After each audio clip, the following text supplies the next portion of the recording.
Muito bem, meus queridos alunos, minhas queridas alunas, sejam todos e todas muito bem-vindos e bem-vindas aqui para mais esse encontro. Hoje falaremos sobre os tratados internacionais de direitos humanos no âmbito da Constituição Federal de 1988. Tem algumas informações que são mais importantes que outras, mas mesmo aquelas menos importantes, e eu vou dizer quando você precisa destacar e considerar isso de uma forma especial, elas auxiliam para que você compreenda aqui de forma adequada toda a extensão dessa intrincada relação. E claro, nós faremos alguns exercícios aqui para que a gente possa balizar a compreensão e o conteúdo dessa aula na sequência, ok? Então vamos lá. Nosso objetivo é primeiro aqui situar essa relação dos tratados internacionais no âmbito da Constituição Federal. Pois bem, então eu quero apresentar o nosso ponto de partida, especialmente naquilo que diz respeito, claro, a essa parte dos direitos fundamentais. Nós temos dois parágrafos relevantes lá no âmbito do artigo 5º para o nosso estudo. O primeiro desses parágrafos é o segundo, que diz o seguinte: os direitos e garantias expressos nesta Constituição não excluem outros decorrentes do regime e dos princípios por ela adotados, ou dos tratados internacionais em que a República Federativa do Brasil seja parte. Pois bem, esse aqui é o nosso primeiro marco normativo relevante, tá? Depois a gente vai avançar aqui para o parágrafo 3º. Olha só o que ele diz. Os tratados e convenções internacionais sobre direitos humanos que forem aprovados em cada casa do Congresso Nacional em 2 turnos por 3/5 dos votos dos respectivos membros serão equivalentes às emendas constitucionais. Eu quero ler e reler com vocês isso, chamando na próxima vez a atenção para alguns aspectos, né? Isso aqui se tratou de uma primeira abordagem, mas para que a gente possa avançar um pouquinho mais para compreender, revisitar o texto na sequência, eu quero falar um pouquinho sobre o processo de ratificação dos tratados. Vamos lá? Vamos resgatar essa parte então do conteúdo aqui para a gente conseguir inaugurar a nossa primeira referência, tá? Então eu vou colocar o número 1 aqui como procedimento de ratificação. Isso aqui que eu vou descrever nesse primeiro item serve para tratados de qualquer natureza. Já já a gente vai entrar nas especificidades da parte dos direitos humanos. Então, o que acontece para que haja aqui a ratificação de um tratado internacional? Primeiro, existe uma fase chamada de discussão. Essa é uma fase internacional, né, quando os representantes dos estados que farão parte do tratado, então os estados, pessoas jurídicas de direito público internacional, que irão subscrever esse tratado é um acordo também de natureza jurídica, de natureza cogente, né, de efeitos cogentes aqui, eles discutem os termos. Olha, vamos fazer aqui um tratado, por exemplo, sobre proteção à família, sobre os direitos da infância e da adolescência, sobre os direitos dos idosos. Ok, então vamos lá, vamos discutir. Tá, e o que a gente vai considerar como direito? Quais são as condições? Como que vocês aí do outro país analisam isso? E vocês desse estado, vai ter apoio ou não essa proposição? Isso pode acontecer no âmbito da ONU, isso pode acontecer no âmbito da OEA, né, a Organização das Nações Unidas, no âmbito, eventualmente, da Organização dos Estados Americanos, em qualquer organização que seja composta aqui por estados partes, isso pode ocorrer ou mesmo por iniciativa dos estados, né? Existem os tratados que são multilaterais, que são aqueles que envolvem 3 ou mais estados, ou os bilaterais, quando um estado entra em acordo com o outro a respeito de alguma questão. Normalmente os bilaterais envolvem ali talvez questões de cooperação militar ou mesmo de relações econômicas. E quando se trata de direitos, né, tem ali o tratado que é multilateral, vários estados aderem, como por exemplo o Pacto de São José da Costa Rica ou o Pacto de Direitos Civis e Políticos, tá? Eu vou chamar de tratado, assim como boa parte da doutrina faz, qualquer acordo que tenha força cogente entre os estados. Cogente quer dizer que os estados são obrigados a observarem, né, que existe uma forma de sanção, de vinculação jurídica, caso haja a violação daqueles dispositivos, daqueles termos. Beleza? Então, tratado é uma designação genérica. Convenção pressupõe esse tratado multilateral que versa normalmente sobre um direito humano, né? Então essa expressão é mais utilizada dentro desse contexto específico, seria aqui uma espécie de um gênero tratado. Então tratado, qualquer acordo internacional amplo aqui com força cogente com natureza jurídica. Primeira fase é a discussão e aí a segunda fase consiste aqui nas assinaturas. Ok? Então, primeira fase se discutem os termos e depois se assina, uma vez que os termos que foram ali referendados estão devidamente estabelecidos. Então, é quando o Estado diz assim, olha, todo mundo então aqui está de acordo, eu estou de acordo, eu vou aderir a esses termos aqui, então saibam todos vocês que assinaram que eu também me comprometo a iguais termos. Ok, isso é assinatura. Aqui já está valendo, então todas as instituições nacionais já precisam observar esse dispositivo? A resposta para isso é, por enquanto, não. Tá? Eu vou fazer uma ressalva mais tarde em relação a esse por enquanto, mas por enquanto não. Houve a assinatura, mas precisa avançar para que na ordem jurídica nacional seja observado aquele conteúdo, aquele acordo que foi firmado.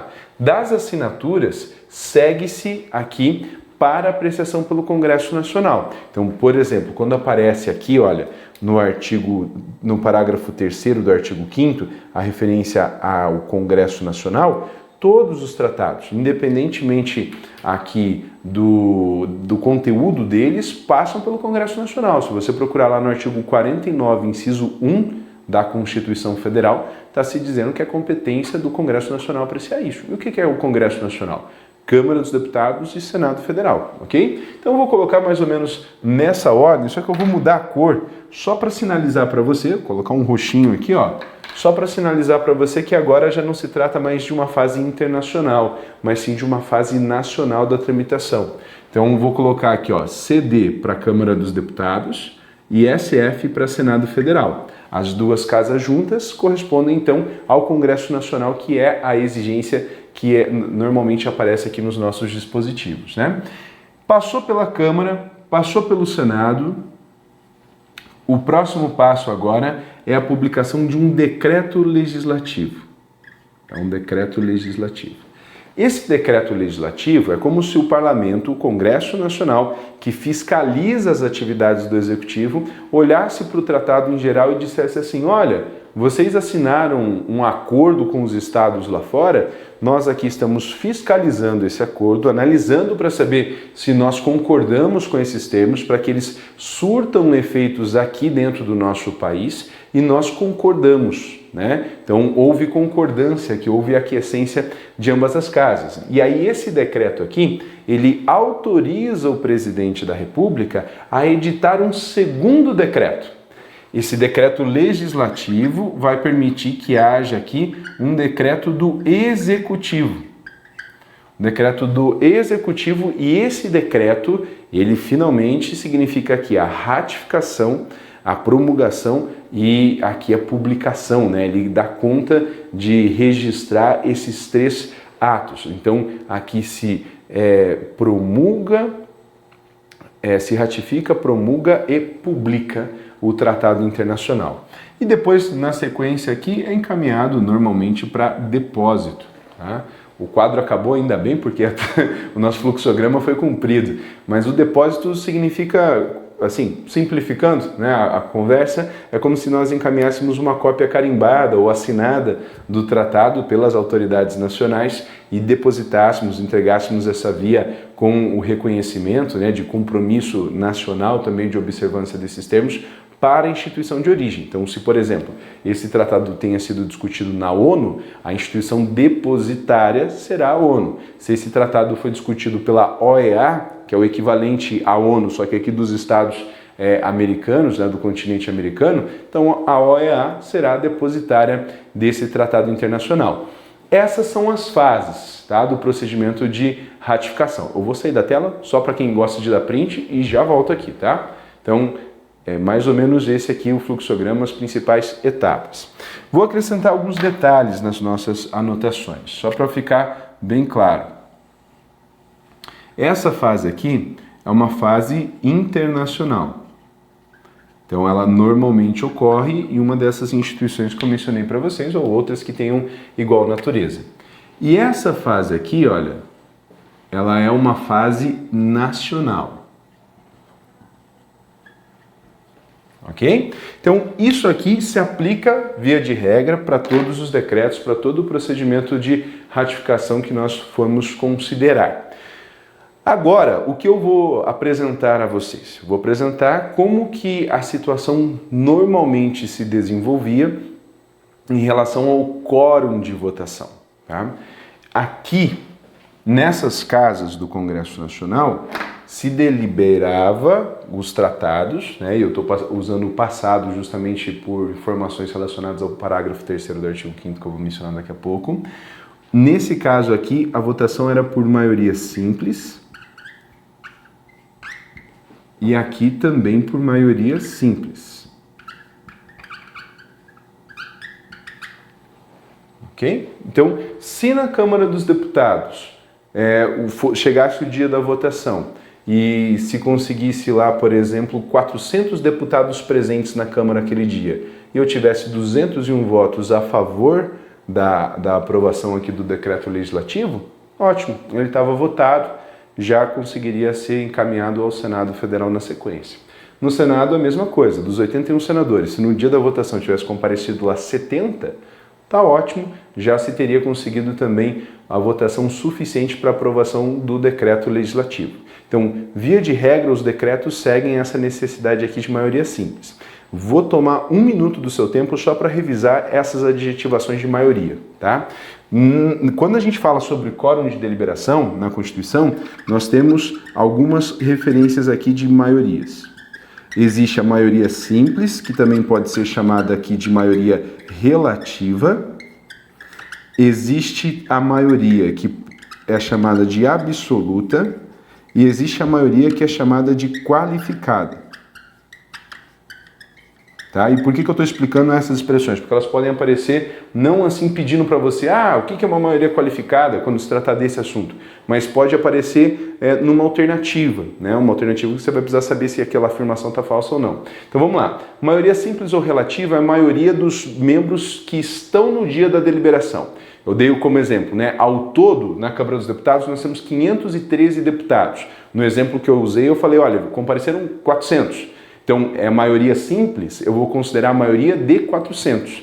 Nesse caso, 201 votos é razoável, né? Maioria simples ou relativa. Relativa por quê? Porque muda. Se tivessem comparecido, por exemplo, não 400, mas 500 deputados dos 513 possíveis, né? A maioria mínima para a votação, maioria simples ou relativa com 500 presentes, seria de 251 votos favoráveis, percebeu? Antes era 201, agora é 251. Se todos tivessem comparecido, precisaria de 257 votos. Se tivessem, em vez de 400, comparecido 300, 151 votos. Vai mudar conforme a quantidade de membros presentes, ok? Maioria absoluta, ela não considera a relação, aqui a referência dela, não é a quantidade de parlamentares presentes, mas a totalidade de membros da respectiva casa. Então, se fosse maioria absoluta, e não é, precisaria de 257 votos, mesmo que tivessem comparecido 300, 350, 400, 450 deputados. A referência não mudaria, absoluta por causa disso, né? Contrasta com a ideia de relativa. Isso aqui não precisa, né? Não aparece nesse procedimento que eu descrevi. E a maioria qualificada, no âmbito da nossa Constituição, ela aparece como 3/5 ou 2/3, tá? 3/5 é a parte que nos interessa, porque é a parte de deliberação necessária para uma emenda à Constituição. Enquanto 2/3 é coisa do impeachment, é coisa para outra aula, né? 2/3 para algumas votações, suspensão das proteções ali aos parlamentares em época de estado de sítio, por exemplo, ou impeachment, né? Só para a gente ter noção onde que se aplica. Então, quando eu estou dizendo maioria simples ou relativa, aqui nessas duas casas eu estou dizendo maioria dos membros que compareceram no dia da votação, beleza? Esse é o ponto aqui em relação à tramitação geral de um processo de ratificação. Agora, há mudanças relativas que nós vamos ver, e eu vou deixar essa estrutura no quadro para que a gente possa revisitá-la daqui um pouquinho. Agora sim, nós ouvimos falar agora como que ocorre a ratificação e estamos prontos para visitar uma vez mais a redação do parágrafo 2º aqui do artigo 5º. Vamos lá. Os direitos e garantias expressos nessa Constituição não excluem outros. O que significa dizer que não excluem outros? Veja, isso aqui está inserido no artigo 5º, parágrafo 2º. É título 2 da Constituição. É o segundo título do texto da Constituição. Então, se na prova te perguntar assim, olha, os direitos e garantias fundamentais estão expressos apenas no artigo 5º? Não, né? O artigo 5º tem uma listona, tem 79 incisos lá de direitos e garantias fundamentais e deveres também que estão esparramados nele, mais 4 parágrafos. Mas ele não encerra a totalidade de direitos fundamentais. Há outros direitos fundamentais previstos na Constituição que não estão ali no artigo 5º, como por exemplo no artigo 6º, que fala sobre os direitos sociais, o artigo 7º, que tem 34 incisos lá sobre os direitos individuais trabalhistas. É possível que a gente pense os direitos políticos no 14, né? Então, durante todo o título 2, que vai do artigo 5º ao artigo 17, nós temos direitos fundamentais. Tá? Agora, não só nesse itinerário, é possível que eu encontre direitos fundamentais esparramados em toda a Constituição, mesmo que esteja fora do título 2. Por exemplo, o direito ao meio ambiente ecologicamente equilibrado, que é um direito fundamental de terceira dimensão, ele está situado no âmbito do artigo 225 da Constituição. Ou seja, não está só no artigo 5º, está esparramado no título 2 e também encontro em outros dispositivos constitucionais. Então, ao longo da Constituição, eu tenho vários direitos e garantias fundamentais esparramados. Mas, para ser direito fundamental, precisa estar na Constituição? Aí a resposta para essa pergunta de novo, não.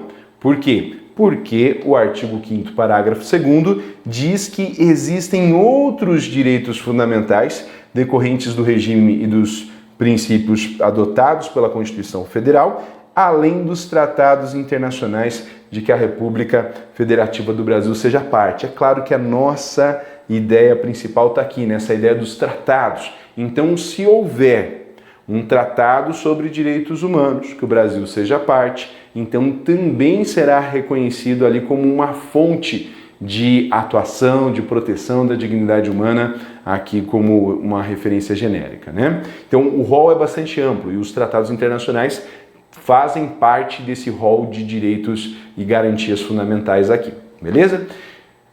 Questão de nomenclatura rapidinho, né? Normalmente, quando a Constituição fala sobre a ordem jurídica interna, ela está chamando de direitos fundamentais. Quando ela fala sobre a ordem jurídica internacional, ela chama de direitos humanos, tá? Também pode aparecer esse tipo de distinção em alguma prova. Então, a título de curiosidade, lá no artigo 4º, inciso 2 da Constituição, fala sobre prevalência dos direitos humanos, enquanto um princípio das relações internacionais do Brasil.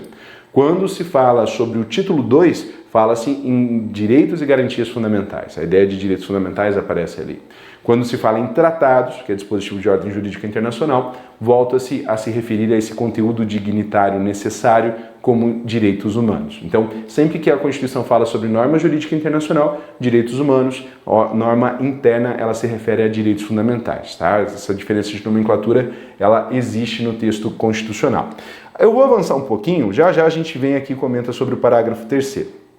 Eu quero mostrar um exemplo de reconhecimento aqui, olha, da extensão e dos efeitos do artigo 5º, parágrafo 2º. Coloquei o título como estudo de casos de controle de convencionalidade. Convencionalidade porque eu queria falar sobre essa palavrinha aqui para você. Convencionalidade é quando eu comparo um dispositivo de tratado internacional com a ordem jurídica interna. Então, eu vou decidir com base no artigo 7º, parágrafo 7º do Pacto de San José da Costa Rica, se uma decisão interna, nacional no Brasil, pode ou não acontecer. É legítimo ou não é legítimo? Isso é um controle de convencionalidade. Quando eu julgo, eu avalio um ato normativo, uma decisão, à luz de um tratado internacional. Da mesma forma que o controle de constitucionalidade é julgar um ato ou uma norma à luz da Constituição, também julgar um ato ou uma norma à luz de um tratado internacional tem um nome, e esse nome é convencionalidade, controle de convencionalidade. O artigo 5º, parágrafo 2º, ele foi bem importante para o seguinte embate. Olha só o que diz o artigo 5º, inciso 67 da Constituição. Não haverá prisão civil por dívida, salvo a do responsável pelo inadimplemento voluntário e inexcusável de obrigação alimentícia. Então, é o devedor de alimentos, que é a primeira hipótese de exceção, e a do depositário infiel, que é do segundo é a segunda hipótese. Então, o que é um depositário infiel? Seria uma pessoa que teria a responsabilidade de ficar cuidando de um bem e ela rompe com essa responsabilidade. Então, vamos supor assim, olha, o juiz determinou que, numa disputa entre o banco e um cliente que fez ali um financiamento de um caminhão, o caminhão ficasse com o cliente porque ele alegou que precisava trabalhar, até que a discussão sobre o contrato se resolvesse ali no processo que os dois estão envolvidos, né? E aí o cliente com medo vai, pega o caminhão e manda para o desmanche, passa para frente, faz alguma coisa. Ele se tornou um depositário infiel. A Constituição brasileira permite que essa pessoa que se tornou uma depositária infiel possa ser presa, tá? Claro que não era só essa circunstância, mas a título de exemplo aqui, né, para a gente poder entender. Essa pessoa que violou essa responsabilidade de cuidado de um bem, ela poderia ser presa e por ficar então nessa condição de depositário infiel. E a outra hipótese seria a dívida de alimentos. Nós não vamos nos preocupar aqui com o devedor de alimentos, tá? Porque isso não foi afetado pelo controle de convencionalidade. Mas olha que curioso aqui, ó.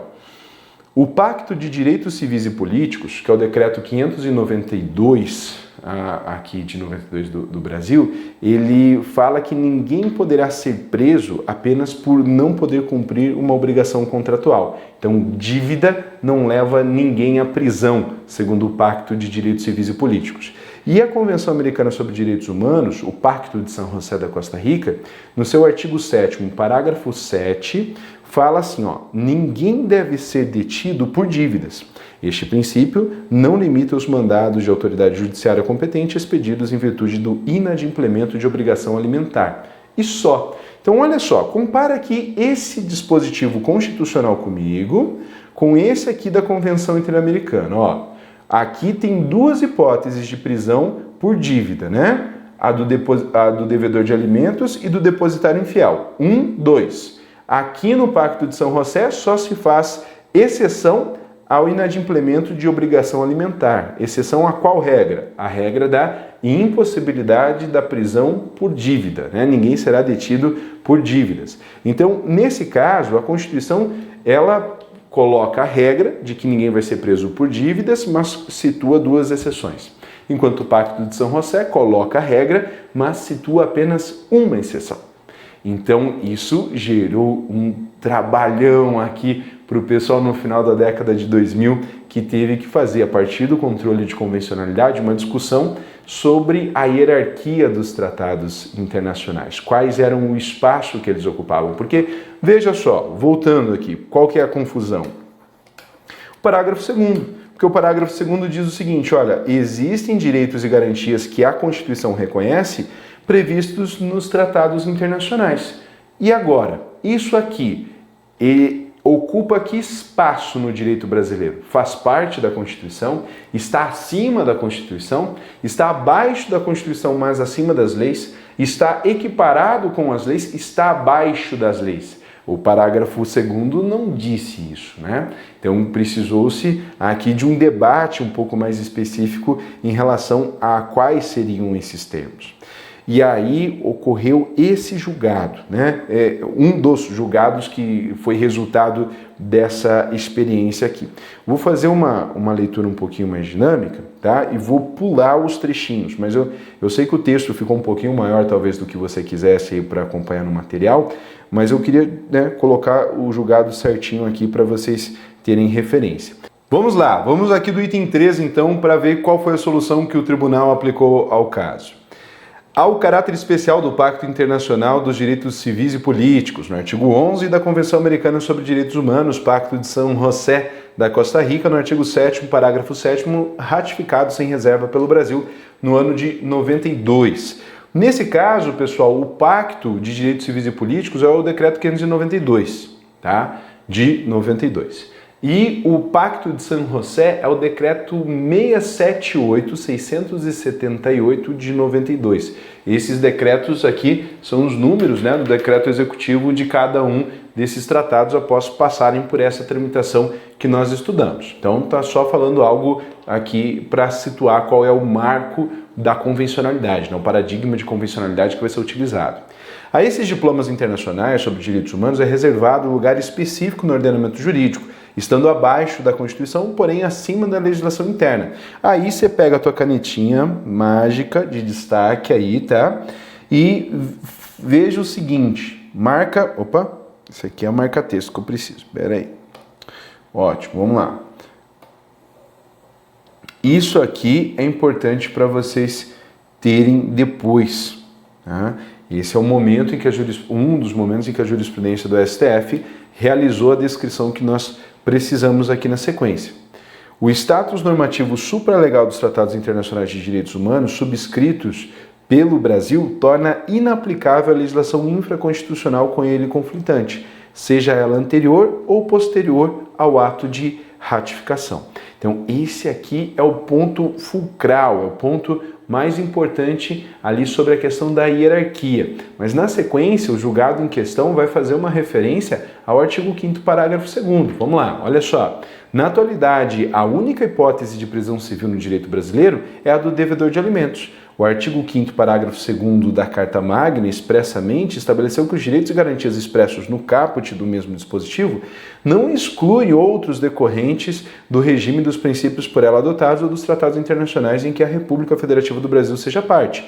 O Pacto de São José da Costa Rica, entendido como um tratado internacional em matéria de direitos humanos, expressamente, só admite no seu bojo a possibilidade de prisão civil do devedor de alimentos e, consequentemente, não admite mais a possibilidade da prisão civil do depositário infiel, habeas corpus concedido, então, para soltar o depositário infiel que estava preso aqui inconvencionalmente. Beleza? Então, só para a gente ver como apareceu a referência no julgado ali no âmbito do... Apareceu referência à nossa norma, né, do artigo 5º, parágrafo 2º no julgado aqui do STF. A data do julgamento não é exatamente a mais recente, né, no dia 7/10 de 2008, mas essa posição jurisprudencial ainda é a que se sustenta no tribunal. Então, vamos lá. O que aconteceu e por que essa posição jurisprudencial que eu mostrei a partir dessa decisão, mas há outras decisões que fazem referência ao mesmo sentido, é importante aqui para a gente. Porque se disse o seguinte, olha, quando o tratado internacional, né, for assinado pelo Brasil, tá, ele vai passar por esse procedimento aqui. Quando ele passar por esse procedimento, ele vai ocupar um status de hierarquia no nosso sistema. Ele vai compor algo que se chama aqui de bloco de convencionalidade, que eu vou tratar dessa expressão daqui um pouquinho. Mas o que eu mais quero mostrar para vocês é como que fica a relação de hierarquia a partir daquilo que foi delineado ali por esse trechinho do julgado que nós estudamos. Então veja, antes dessa posição que foi redigida ali nesse julgado, nós tínhamos aqui uma hierarquia de normas, né? A Constituição Federal, aí, eventualmente, as leis, as normas sublegais, tipo decreto, resolução, coisa arada, e, eventualmente, aqui a norma individual, para misturar um pouquinho de Kelsen com os esqueminhas que normalmente a gente vê em apostila de cursinho por aí, né? Então, Constituição Federal, é um Czinho aqui, Constituição Federal, leis, normas sublegais e as sentenças. Normalmente era isso, só que depois dessa posição, mudou. Tá? Ficou assim, ó. Nós temos a Constituição aqui no pico, depois nós temos os tratados, aí depois nós temos as leis, eventualmente as normas sublegais e aqui as normas individuais, que são as sentenças. De forma genérica, né? Então, a ideia principal é essa relação aqui, ó, dos 3 primeiros itens, só para você saber onde prestar atenção. Notem que a gente fez um puxadinho aqui, o STF colocou um andar onde antes não existia. Então vamos lá, esse andar ele vai ser descrito por palavrinhas que nos são importantes aqui no nosso estudo. Quais são? Os tratados, como o Pacto de São José, como o Pacto dos Direitos Civis e Políticos, eles estão abaixo da Constituição. Então, eles são descritos aqui como sendo inferiores, infraconstitucionais. Infraconstitucionais. E eles estão acima das leis, eles são superiores hierarquicamente às leis. Então, eles estão numa posição de superioridade e que nós iremos chamar aqui de legais. Uma situação de supralegalidade. Então, infraconstitucionalidade e supralegalidade. Então, é preciso situar tratados de direitos humanos acima das leis, mas abaixo da Constituição. Então, nesse arranjo aqui, pessoal, o que se tem? Esse pacto, o Pacto de São José da Costa Rica, por exemplo, a Convenção Americana sobre Direitos Humanos, vale mais que leis como o Código de Processo Civil, que o Código Penal, que o Código Civil. Então, se bater de frente uma disposição do Código de Processo Civil com o Pacto de São José, quem perde? O Pacto de São José. Não é o Pacto de São José. Peraí.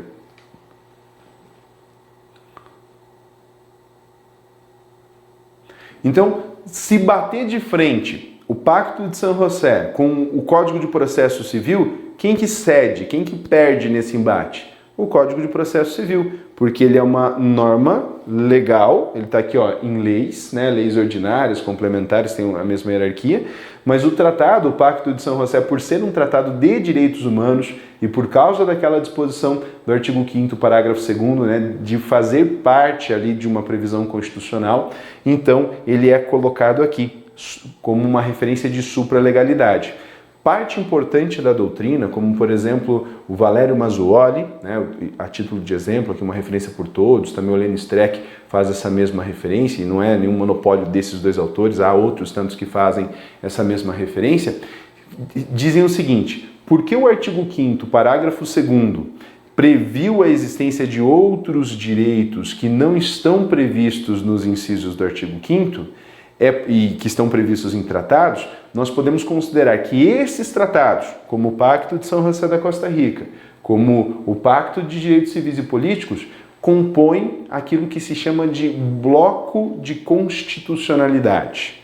De novo, então, esses tratados referidos, né, que contemplam direitos previstos pelo artigo 5º, parágrafo 2º da Constituição, podem integrar aquilo que se chama de bloco de constitucionalidade. Não são normas que estão na Constituição, mas que dão vazão ao texto constitucional, que ampliam os efeitos da Constituição em relação àquilo de mais basilar que ela possui. Okay? Então, essa ideia do bloco de constitucionalidade é que legitimaria esses tratados para que eles não sejam equiparados a leis ordinárias. Quando o tratado passa por esse procedimento, por exemplo, um tratado que fala lá sobre criminalização de condutas contra a ordem financeira internacional, sei lá, por exemplo, Convenção de Palermo, né, algo parecido com isso, vai passar por isso aqui e vai ter eficácia de lei ordinária. Essa é a jurisprudência do STF, eficácia de lei ordinária.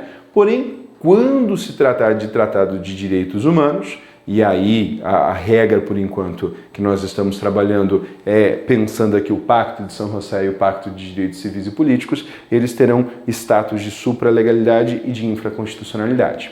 Então, eles não fazem parte da Constituição, mas eles são super-leis. Não são normas constitucionais, mas são super-leis, estão acima de outras leis aqui, como o CPC, como o Código de Processo Civil, como o Código Penal, como o Código Civil em si. Isso explica, por exemplo, o porquê da súmula vinculante número 25 do STF dizer o seguinte: é ilícita a prisão civil do depositário infiel, qualquer que seja a modalidade do depósito. Então, é ilícita a prisão civil do depositário infiel. O ponto que tem que te chamar a atenção aqui, a essa altura da exposição, é esse aqui, ó. É ilícita. Olha que loucura.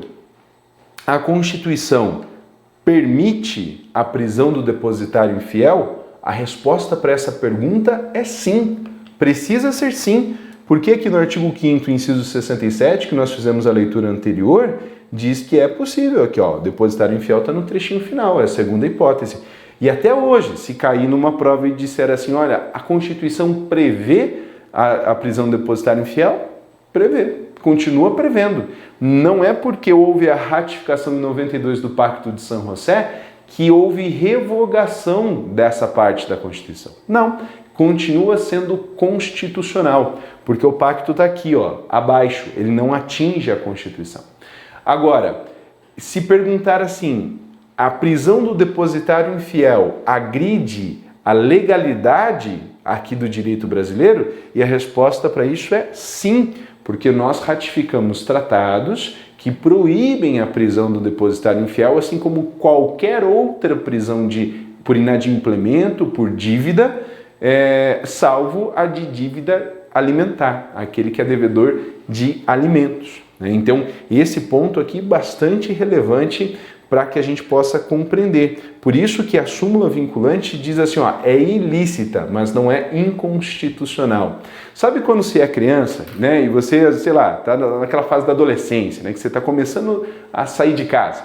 Aí tem o protocolo, pede para o pai, pede para a mãe. Imagina que você vai pedir para o pai, posso sair? Aí o pai fala, tudo bem. Normalmente não é assim, né? Normalmente você pede para tua mãe, mas não, tudo bem, pode sair. Aí você tem que cumprir o protocolo e ir lá para a mãe e falar, mãe, posso sair? A mãe fala não. Então, supondo que houvesse, né, uma hierarquia entre as autorizações, você precisaria ter 2 carimbos para sair, tá? Se fosse uma norma, uma relação de hierarquia. E pode colocar a mãe por primeiro, o pai por segundo, enfim, tá? O foco não é esse. Precisa pedir autorização para a Constituição e precisa pedir autorização para os tratados que são supralegais para que haja a regulamentação da prisão do depositário infiel. O CPC, o Código de Processo Civil, que é a lei que regulamentaria essa prisão, está aqui, abaixo desse tratado. E ele não pode regulamentar se a Constituição falar não ou se algum tratado internacional de direitos humanos disser não. A Constituição fala, sim, tudo bem, pode regulamentar Código de Processo Civil a prisão. Mas daí ele chega e pede aqui para os tratados internacionais de direitos humanos e os tratados dizem, não pode regulamentar. Só pode regulamentar a prisão civil do devedor de alimentos. Ele faz isso lá no artigo 528 do Código de Processo Civil. Então, isso aqui é importante, porque o que pode cair de prático na sua prova?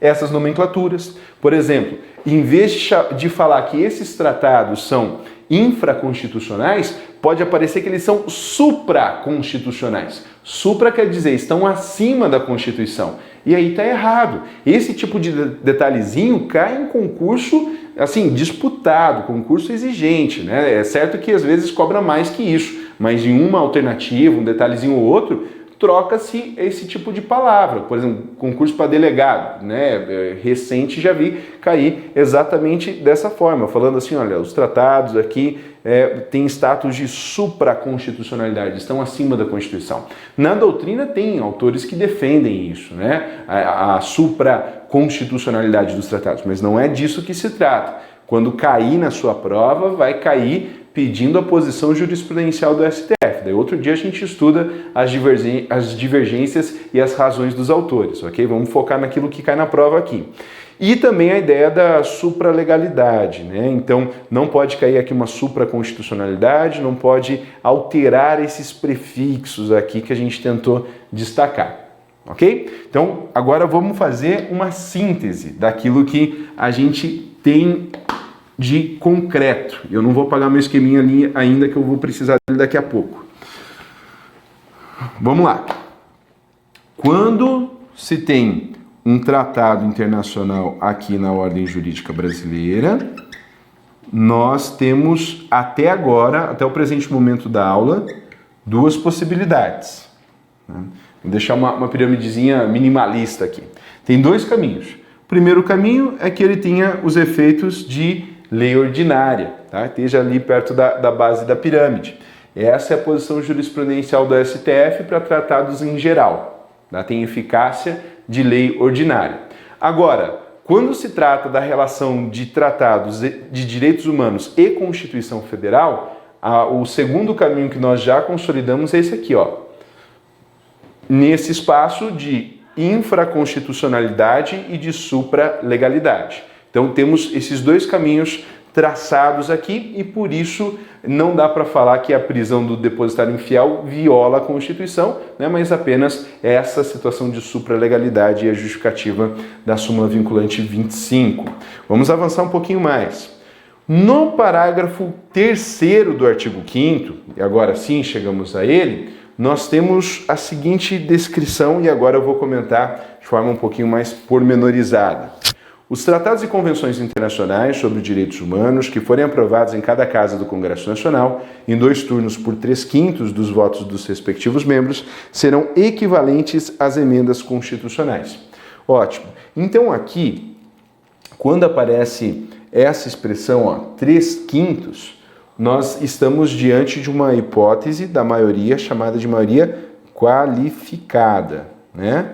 Maioria qualificada. Então, antes não se tinha isso aqui. Por quê? Porque esse parágrafo 3º ele foi enxertado na Constituição pela emenda 45 de 2004.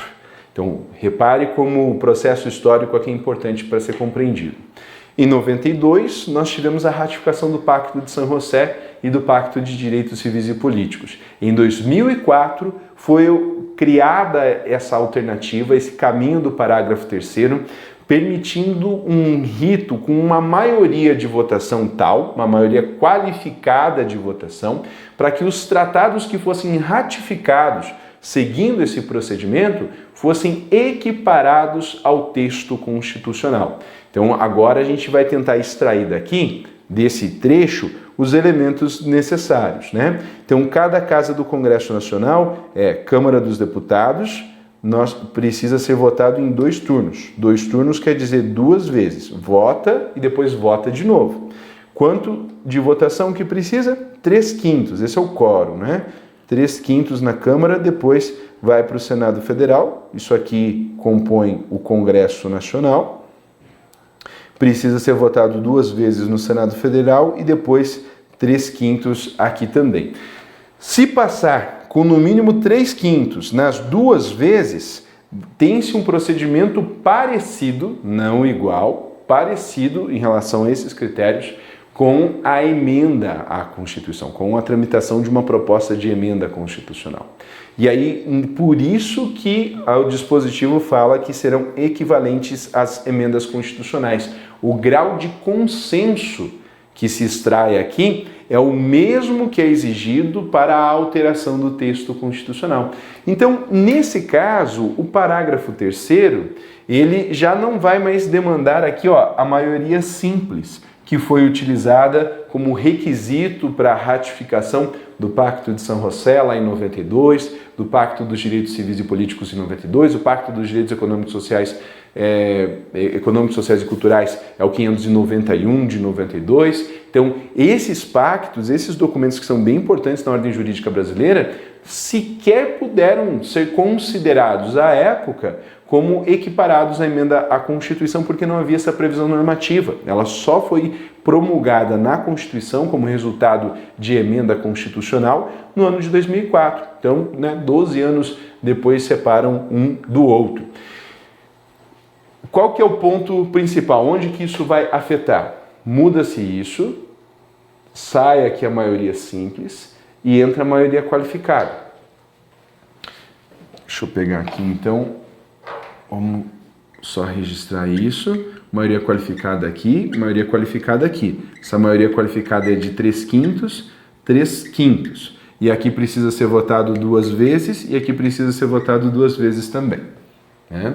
Então, isso aqui é uma mudança importante em um terceiro caminho que nós estamos agora criando, tá? Aqui, vou colocar esse caminho como sendo o parágrafo 3º, esse caminho como sendo o parágrafo 2º, para você entender, né? E esse aqui são os tratados comuns, são aqueles tratados que não versam sobre direitos humanos, que são aqui, tem eficácia igual à de lei ordinária. Tá? Aqui abaixo da Constituição, infraconstitucional, uma supralegal, e aqui equiparados ao texto da Constituição. Constituição mais tratados, então formalmente integrando o bloco de constitucionalidade também. Vamos lá.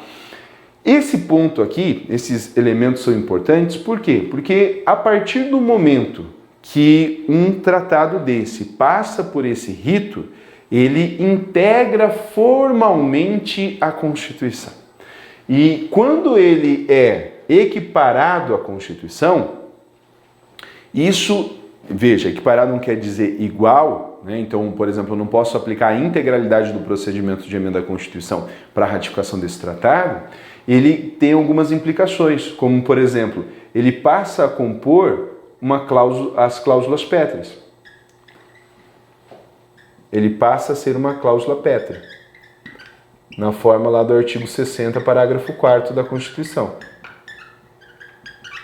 né, que fala que os direitos fundamentais ali não podem ser reduzidos ou extirpados do texto da Constituição. Não é possível que nenhuma emenda à Constituição tenda a reduzi-los, né? Essa é a natureza aqui das cláusulas pétreas. E também os tratados que foram incorporados formalmente como parte aqui do bloco de constitucionalidade, enquanto que o parágrafo 2º garante materialmente, por causa do conteúdo, o reconhecimento desses status. Aqui é formalmente, né, em virtude do procedimento.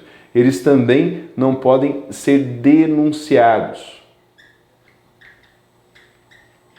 Tá? Não pode sofrer denúncia. O que é denúncia? É você romper com o pacto. É você querer sair dele uma vez que você tenha aderido a ele ou se tornado signatário dele de alguma forma. Então o Brasil, por exemplo, olha, o Brasil ele ratificou a Convenção de Nova York, por exemplo, que passou por esse procedimento do artigo 5º, parágrafo 3º. Tem como sair da convenção agora? O procedimento de saída se chama denúncia, né? Então o presidente vai lá, propõe isso para o Congresso Nacional, o Congresso Nacional delibera e aí o presidente comunica à organização que não há mais adesão ali do Estado brasileiro ao tratado em questão. Internacionalmente é possível, mas internamente não mais, porque violaria a cláusula, uma cláusula pétrea da Constituição e inclusive geraria crime de responsabilidade. Lá no artigo 85, parágrafo inciso 3º, se eu não me engano, fala que atentar contra a ordem constitucional, né, se é o presidente que faz isso, implica aqui um crime de responsabilidade. Então eles não podem ser denunciados, o Brasil não pode mais sair desses tratados, uma vez que eles tenham sido incorporados por esse procedimento do parágrafo 3º da Constituição. E quais são aqui esses tratados? Veja, se você abrir a Constituição Federal lá no site do Planalto, e aí tem um monte de links, né, que são ali dedicados a evidenciar e facilitar o acesso a alguns conteúdos. Um desses links será dedicado para apresentar atos aprovados na forma do artigo 5º, parágrafo 3º. Um negócio assim, tá? E se você clicar lá, você vai ter acesso a essa tabelazinha aqui que eu coloquei nesse slide. Então, eu vou facilitar a vida nossa, né? Até pensando na tua revisão, vamos pegar aqui uma marca-texto e vamos destacar aquilo que é mais relevante.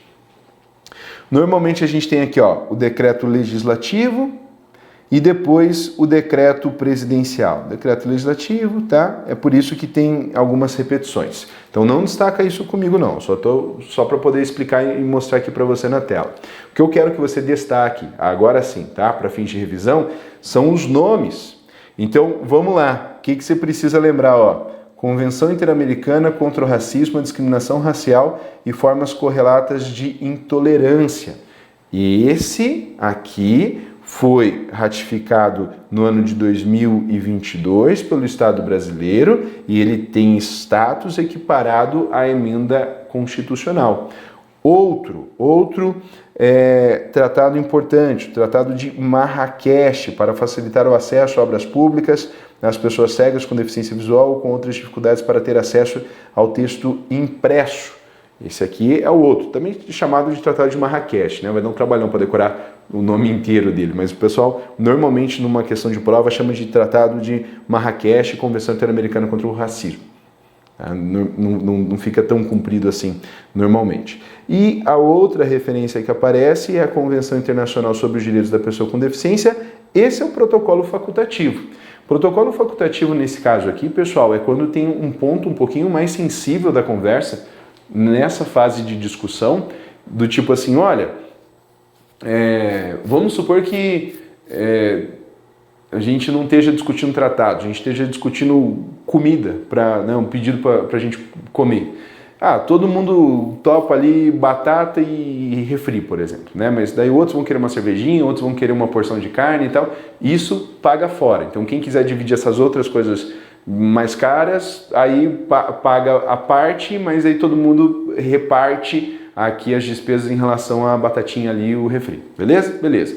É mais ou menos isso. Eu sei que é um exemplo extremamente trivial, né?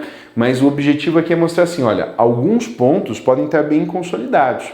Então vamos supor assim, você queira que um tratado tenha adesão lá de 120, 150, 180 estados, né, países. Bom, você vai ter que colocar coisas que não são muito específicas, coisas bem genéricas, porque os estados têm culturas diferentes, políticas diferentes, interesses diferentes, e aí pode ser que eles não queiram assinar se não se sentirem inteiramente contemplados pelas disposições de um tratado. Então, aquilo que é mais consenso, aquilo que todo mundo concorda, tipo a batatinha no refri, coloca na convenção principal. E temas que são um pouquinho mais polêmicos, mas que têm ainda uma adesão significativa, se deixa um protocolo facultativo. Olha, esse aqui é para todo mundo assinar, e esse aqui é para quem tem um pouco mais de coragem, um pouco mais de compromisso com a efetivação dos direitos humanos, né? Então, ali, se misturar os termos, pode ser que a adesão ao tratado principal diminua, por isso o protocolo facultativo. Então, o protocolo facultativo é um acréscimo ali um pouquinho menos consensual, mas também viável do ponto de vista da geopolítica, né, das relações internacionais entre os estados. Então, vamos lá, para a gente facilitar a nossa vida aqui. Quais são os tratados que estão nesse patamar, que estão aqui, ó, no camarote da hierarquia das normas no direito brasileiro? Convenção Interamericana contra o Racismo, Convenção Interamericana contra o Racismo, Marrakech, Convenção de Nova York com seu protocolo facultativo, ok? Então, saber o que existe, essas quatro, que na verdade são três, né, e aí tem esse detalhezinho ali do protocolo facultativo, que a gente se dedicou um pouquinho mais a ele, é importante para você no momento da prova, né? Porque ainda mais se esses tratados tiverem expressos no seu edital. Essa é uma dica importante, porque se ele tiver expresso, além dos dispositivos dele, pode ser que se caia também essa relação de normas, né? Então, um edital de um concurso que fale eventualmente, olha, vai cair aqui tratados de direitos humanos na Constituição Federal, e também tem lá Tratado de Marrakech, é muito possível que caia uma questão pedindo que se Marrakech é equiparado ou não ao texto da Constituição. Então aí você vai ter que lembrar desses itens aqui, né, desses 4 ou 3 itens, vai depender da organização ali do texto, para você conseguir reconhecer esses caminhos aqui. Quando se fala sobre direitos humanos, só tem esses 2 caminhos, parágrafo 2º e o parágrafo 3º. Quando se fala de tratados em geral, tem 3 caminhos. Então, para fins dessa disciplina, esses 2 caminhos aqui são os mais importantes, são aqueles que você precisa ir para a prova sabendo. O resultado do parágrafo 2º e o resultado do parágrafo 3º da Constituição. Claro, né? O parágrafo 2º abre, inclusive, as possibilidades para que o parágrafo 3º se efetive. Bora ver como é que isso cai em concurso? Vamos lá. Um dos princípios regentes das relações internacionais do Brasil é a prevalência dos direitos humanos. Isso aqui é aquele artigo 4º, parágrafo 2º que eu mencionei em algum momento do nosso encontro de hoje, tá? 4º, inciso 2º, que fala sobre a prevalência dos direitos humanos. De acordo com a Constituição Federal, os tratados e convenções internacionais sobre direitos humanos, aprovados em cada uma das casas legislativas, serão equivalentes a... Notem que o enunciado foi até um pouquinho preguiçoso, nem entrou em maioria, nem nada, só falou aprovados. Então, tratados de direitos humanos aprovados aqui em cada uma das casas legislativas serão equivalentes a emendas constitucionais. É a resposta, o gabarito para esse exercício. Quando eu fui resolver, particularmente, né? E pode ser até que você reaja diferente de mim nessa. Eu fiquei um pouco inseguro nessa, era uma questão para ser fácil, mas pelo grau de generalidade dela, ela deixa margem, né? Porque esse rito aqui, ele tem discussão doutrinária se ele precisa ser seguido. Então, abrindo só um parênteses, e esse parênteses, para ser bem sincero contigo, nunca vi cair em prova, mas para dizer por que isso pode gerar um pouquinho de insegurança, né? Até porque, se você for ler esses outros textos, pode ser que você passe por essa mesma reflexão. Autores como Lênin Streck e Ingo Sarlet falam que a tramitação de todo tratado de direito internacional no Brasil, que tenha conteúdo de direitos humanos precisa seguir esse rito do artigo 5º, parágrafo 3º.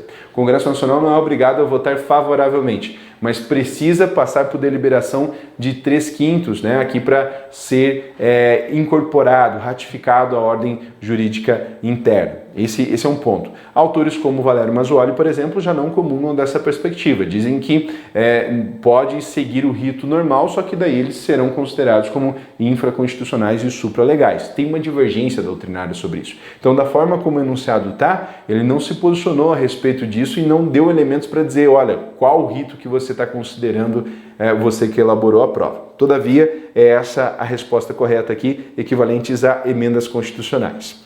Próxima questão.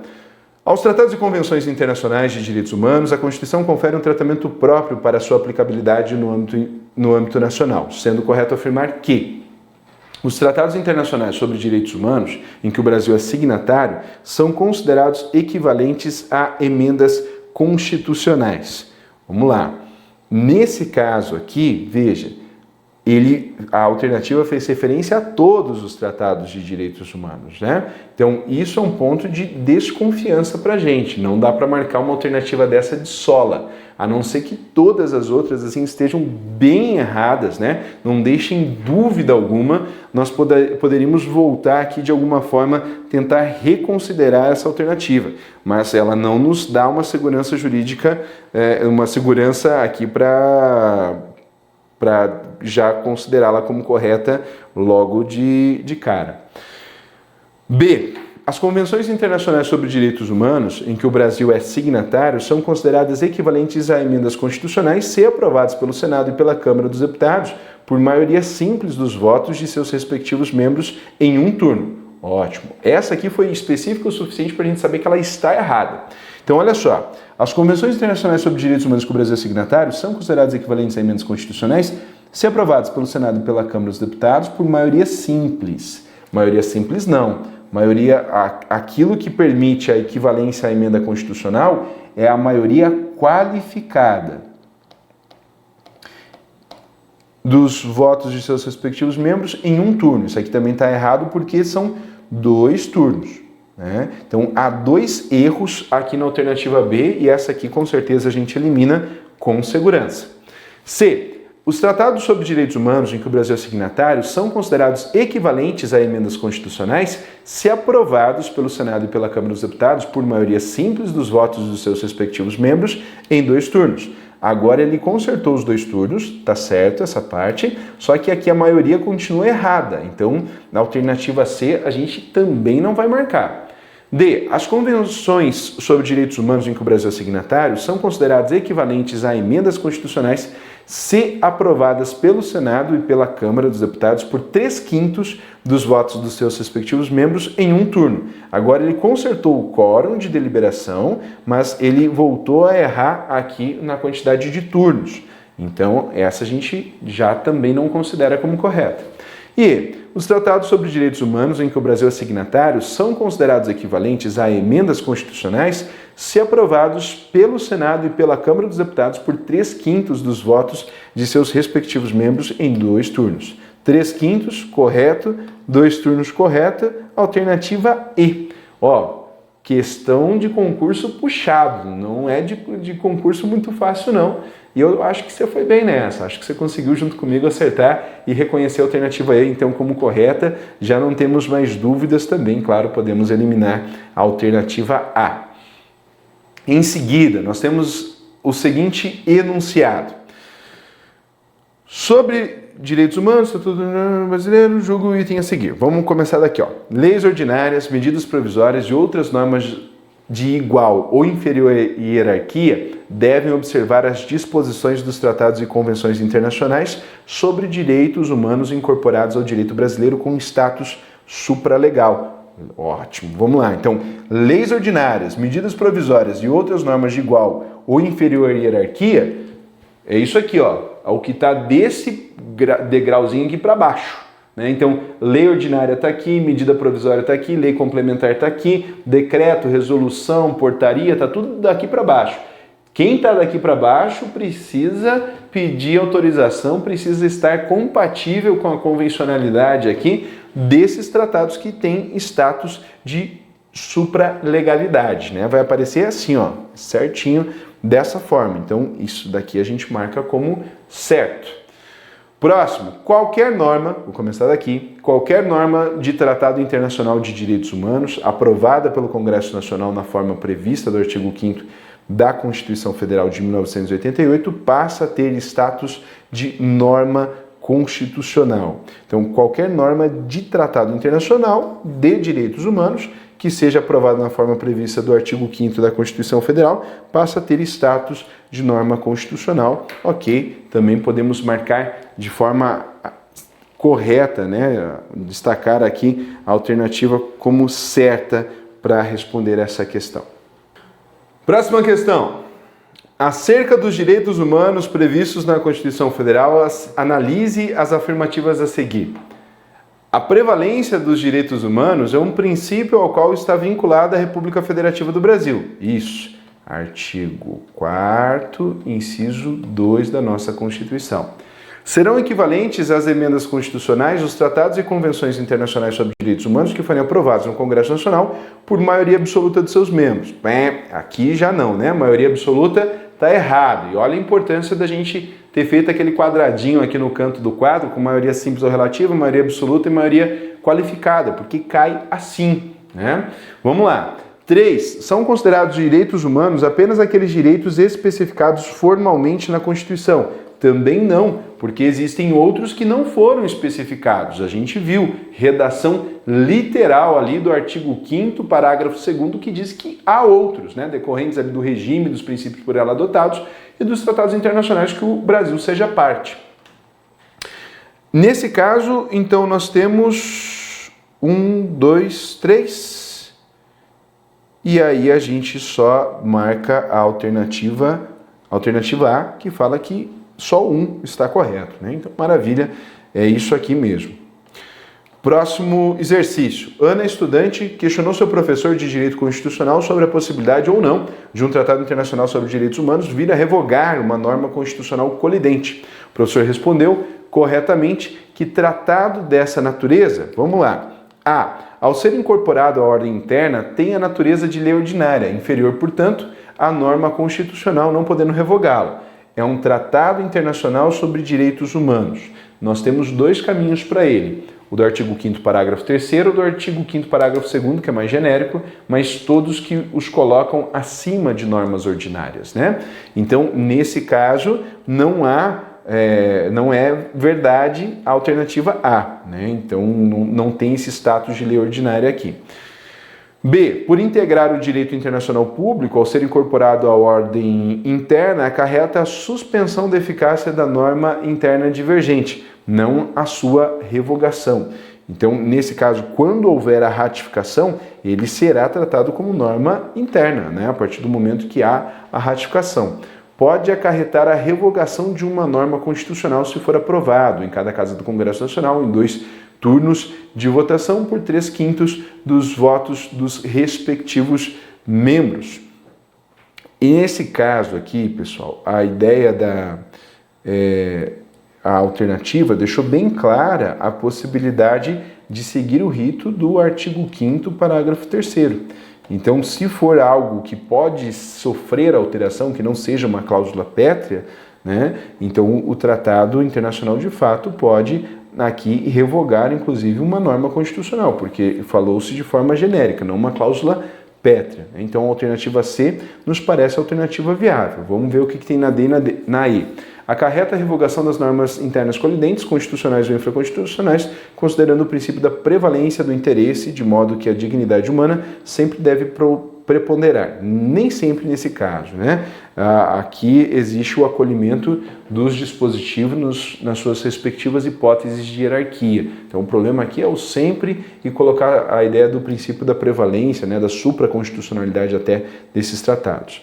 E acarreta a suspensão da eficácia da norma constitucional colidente, se incorporada à ordem jurídica interna, após a manifestação favorável do Congresso Nacional em 2 turnos de votação pelo voto da maioria absoluta dos respectivos membros. Esse procedimento aqui nem existe, então não há que se falar também em suspensão da eficácia nesses termos aqui que foram mencionados.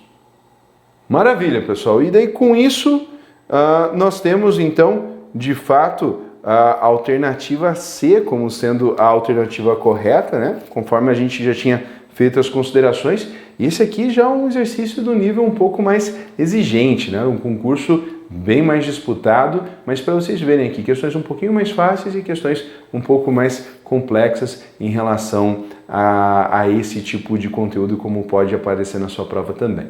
Muito obrigado pela companhia e até uma próxima oportunidade.